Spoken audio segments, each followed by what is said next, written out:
Welcome to the Three Martini Lunch. Grab a stool next to Greg Columbus of Radio America and Jim Garrity of National Review. Three Martinis coming up.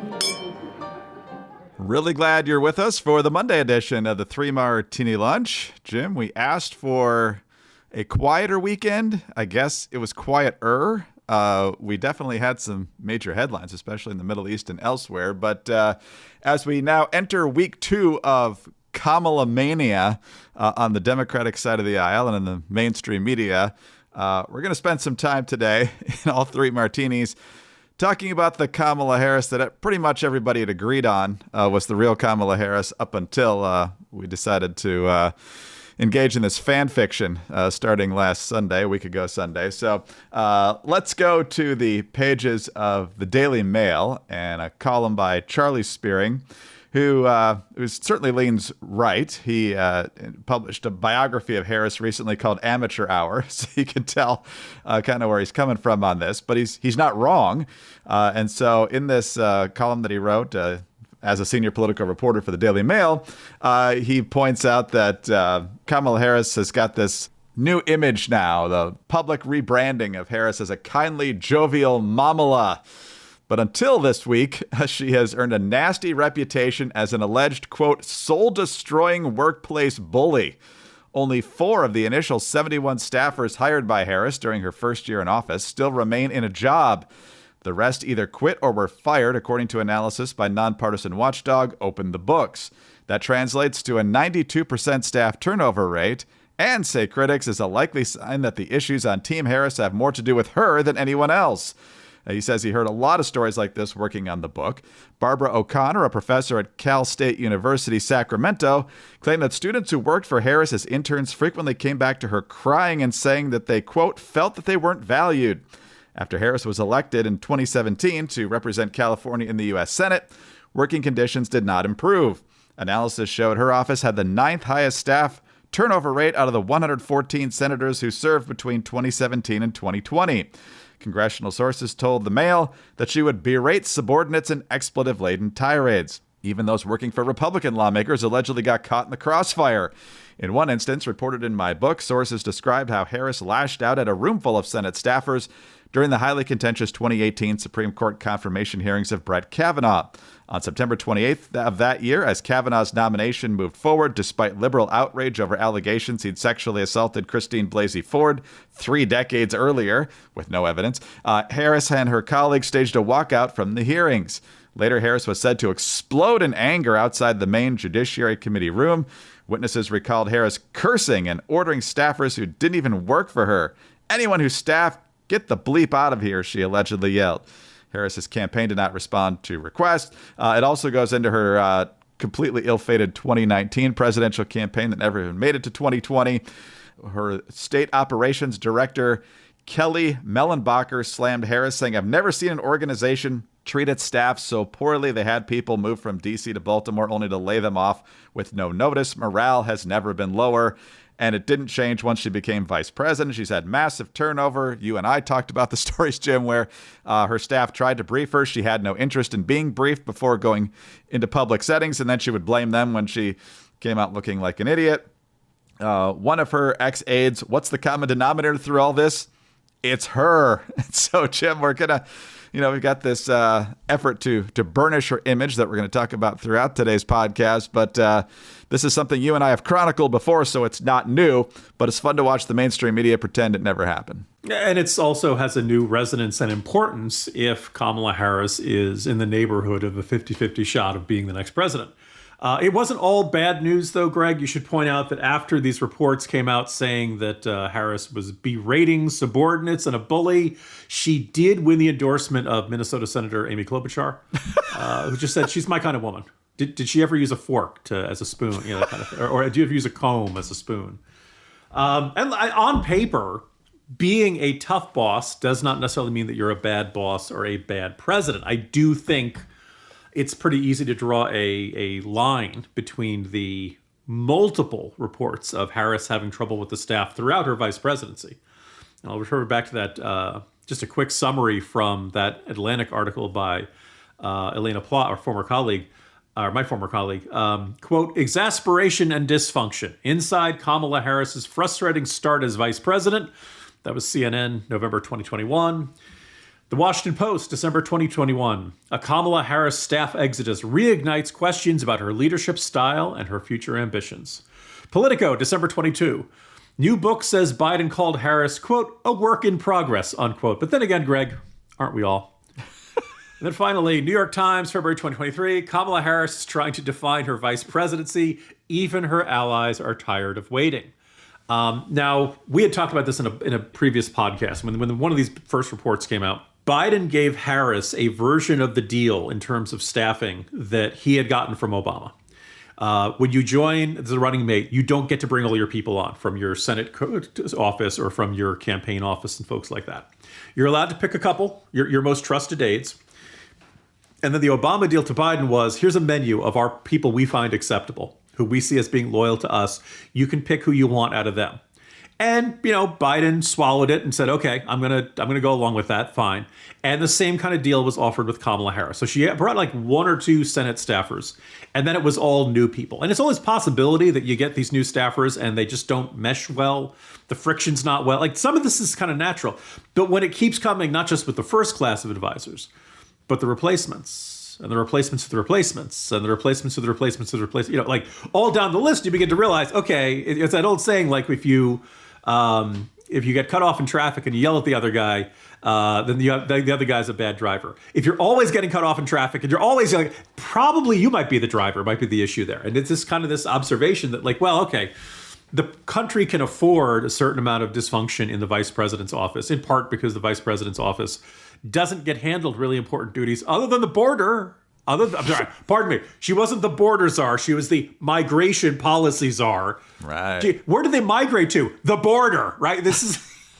They're not migrating to Antarctica. They're not migrating, like geese flying across south for the winter. This is about migrants trying to come across the southern border. But anyway, why would we think that Harris over the next 4 years would be better at managing staff? Why do we think that, and one of the reports that, probably I found most troubling was the complaints that she didn't really read her briefing books and that she thought she got it. Then she'd go out and have a question and she'd have that deer in the headlights look and look like she was giving a book report on a book she hadn't read.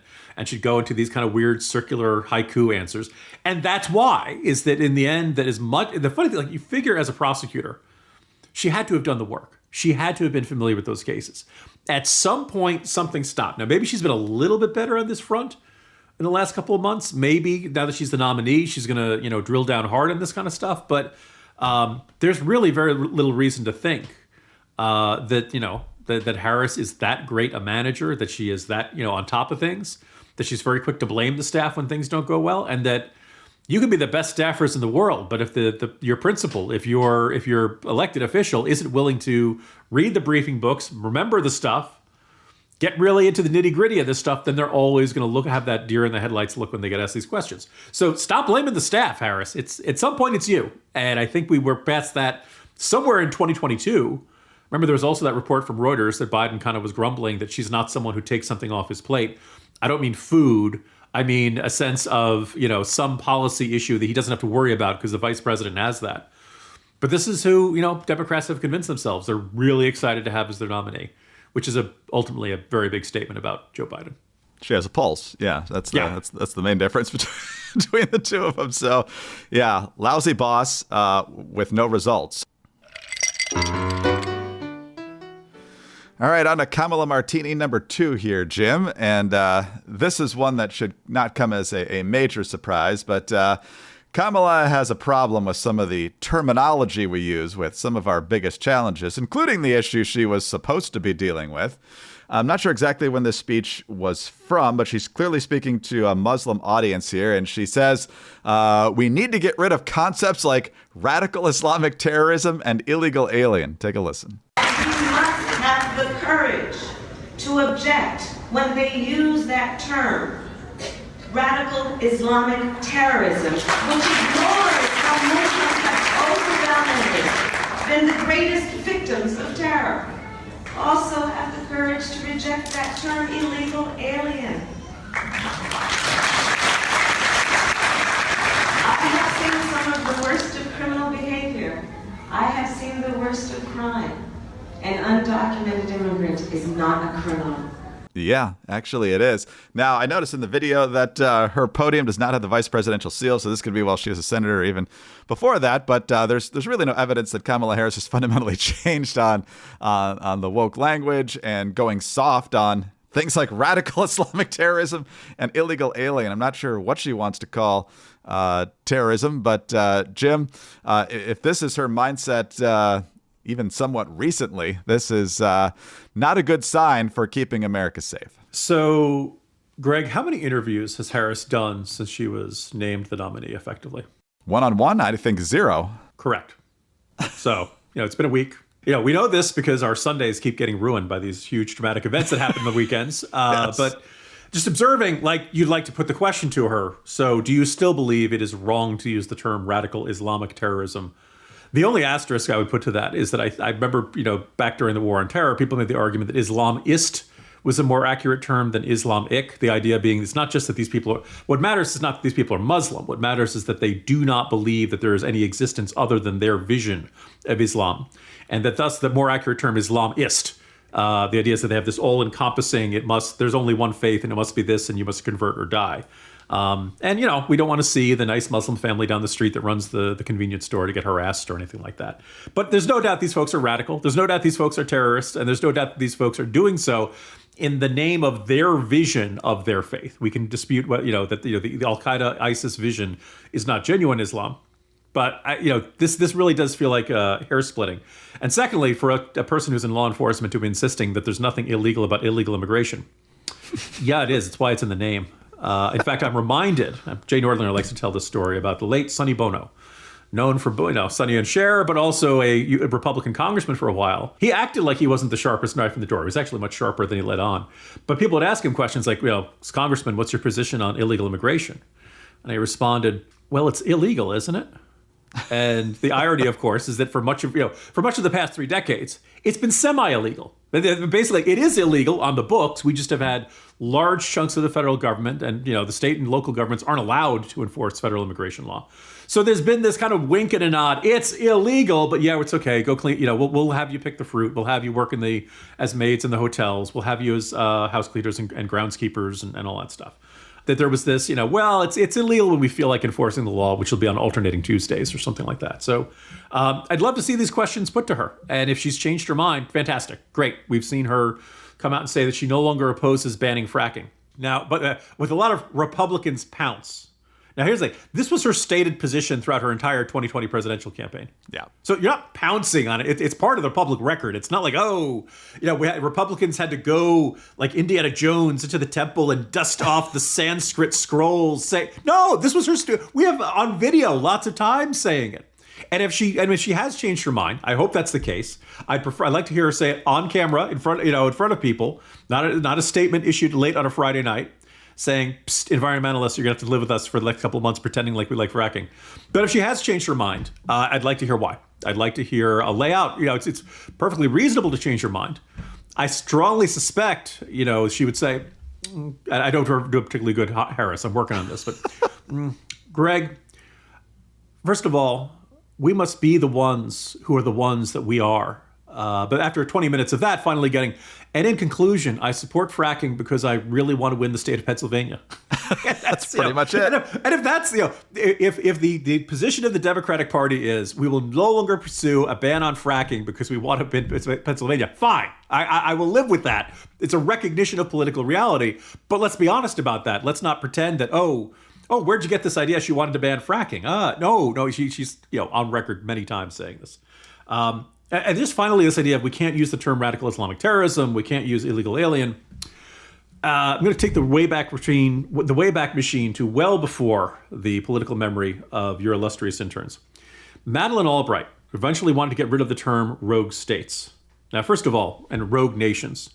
Now, first of all, that was a fine Mission Impossible movie, and it's absolutely normal to use the term, rogue state, rogue nation to describe the North Koreas of the world. But instead, no, we don't like to, some congressional hearings, she said, we don't like to use the term. We prefer the term states of concern. Now, no doubt places like North Korea do generate a state of concern and anybody paying any attention to them. But these are all kind of like happy semantic. This is, company HR diplomatic speak. It is a fear of labeling things accurately. It is a fear of calling things out for what they are. And I don't think you make the world a better place by finding nicer words to describe what they are. ISIS, Al-Qaeda, these guys are radical, at minimum Islamist terrorists, if you don't want to use the term Islamic terrorists. And people who enter the country illegally are illegal aliens. They are illegal.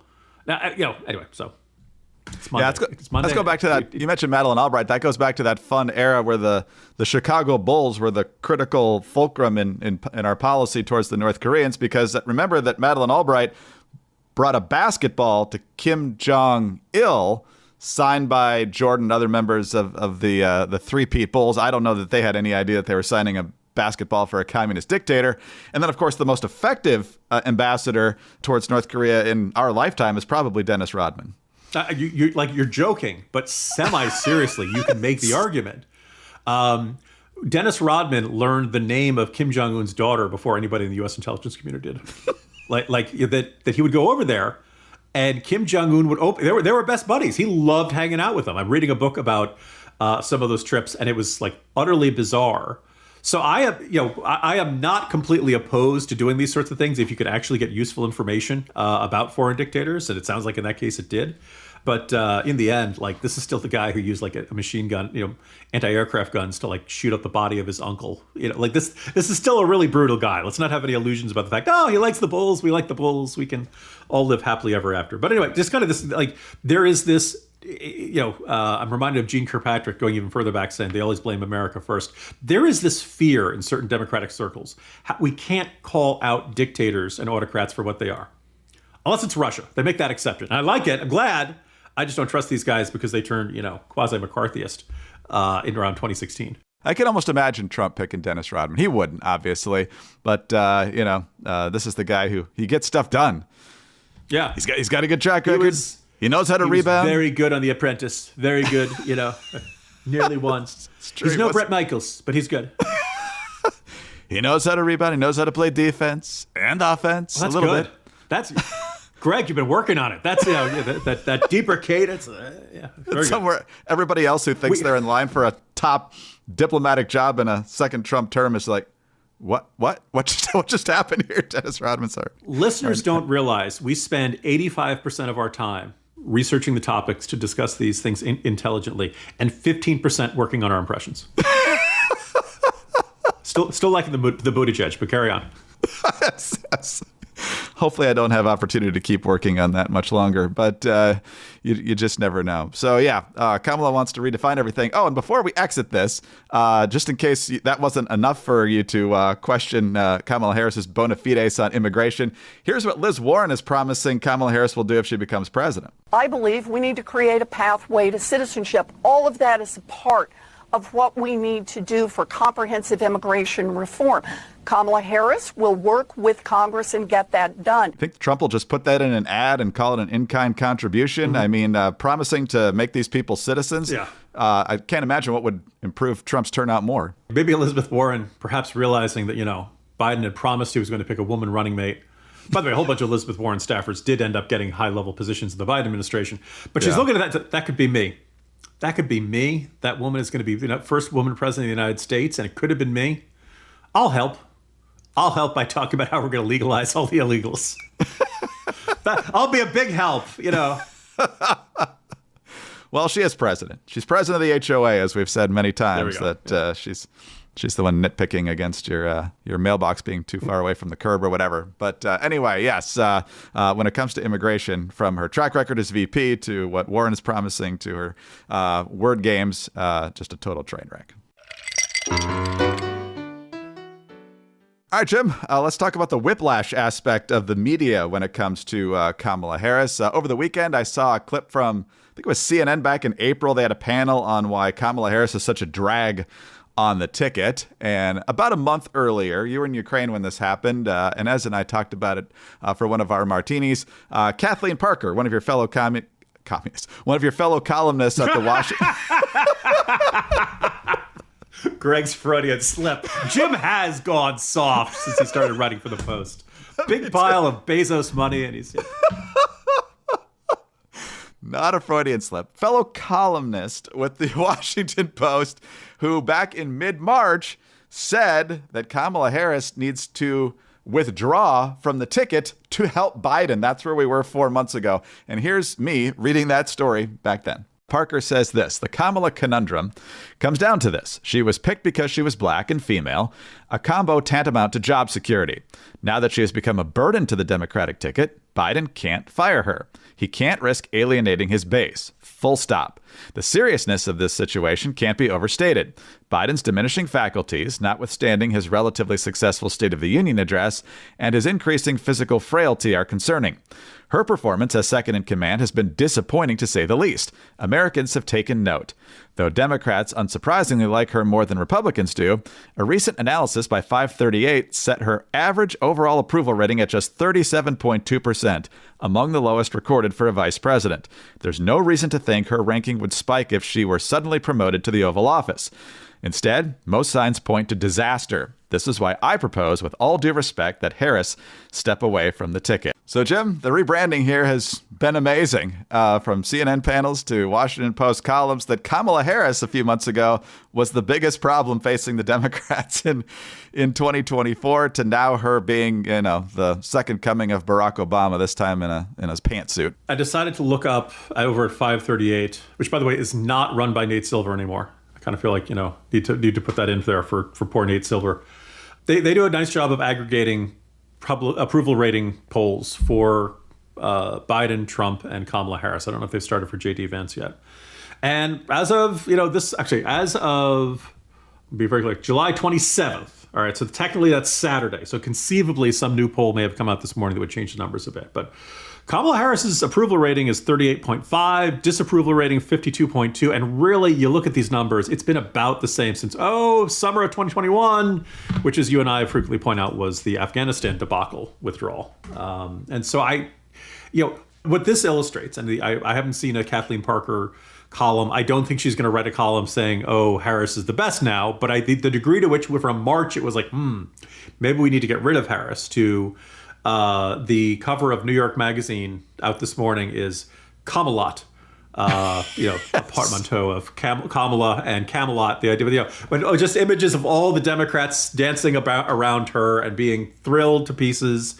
And she's sitting on a giant coconut from her coconut tree anecdote.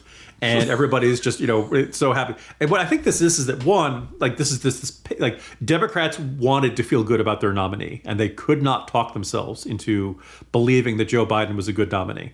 They were trying to do it before the debate, and I think that once the debate happened, I think not even they could talk themselves into saying, they weren't believing the Karine Jean-Pierre, you just missed him doing cartwheels down the hall. He has so much energy. And Joe Scarborough saying he's the sharpest version of Biden we've ever seen, sharp as a bowling ball. And you just have this, that they wanted to feel good. And now they have a new nominee. So now they really do feel good. Even though this is the exact same person who everybody was like, God, she's not, not convincing as a leader, as vice president at all. Now, it is also conceivable, that as much as Kamala Harris is not a particularly strong leader and is a deeply flawed candidate and not a great communicator and all these other problems that she has, it's also possible the Biden campaign was not putting her in any particular position to succeed. That they were, they didn't want her overshadowing Joe. They didn't want her going out and doing this. And that she, when you're vice president, you generally get the unwanted assignments, like securing the border. Like stopping the migrants. So it's possible we will see something better. But that having been said, if I'm a Democrat, I am studying that 2020 campaign. Presidential campaign of Kamala Harris, left, right, and center, and saying, all right, how do we avoid that again? Because she couldn't sell herself to Democrats. Now she's got to sell herself to swing state voters in the upper Midwest, and I assume they want to, be competitive in the Sun Belt states. Now maybe the running mate will help here and there, but that's my colleague Noah Rothman says Kamala Harris right now is an overvalued stock, and that's probably the case. But man, enthusiastic media can keep you aloft for a pretty darn long time. So we'll see how things shake out. But the about face on Harris was pretty mind-boggling in just an exceptionally short period of time. Oh, no doubt about it. But keep in mind, she could definitely win this thing. So, I mean, it's very tight in the swing states already, and we'll see if she's crested, if she's still got more to rise potentially, but in her VP selection, obviously, still looms out there. So a lot to be determined here. There's certainly no guarantee she will win. I think it's going to be a tight race. But despite all of her liabilities, there's a far higher percentage chance of her winning this thing than there should be. That's sure.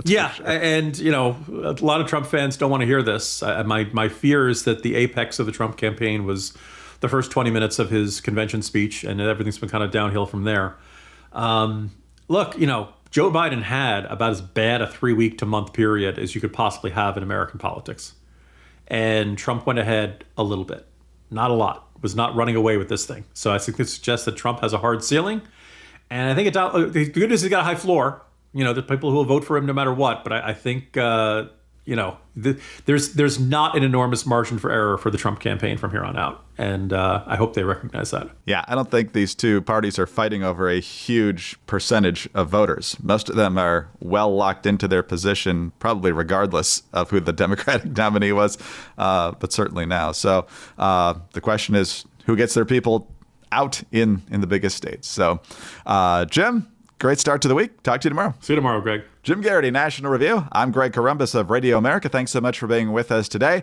Please subscribe to the podcast if you don't already, and tell your friends about us as well. Thanks also for your 5-star ratings and your kind reviews. Please keep those coming.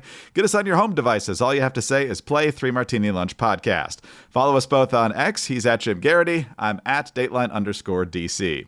Have a terrific Monday, and join us again on Tuesday for the next 3 Martini Lunch.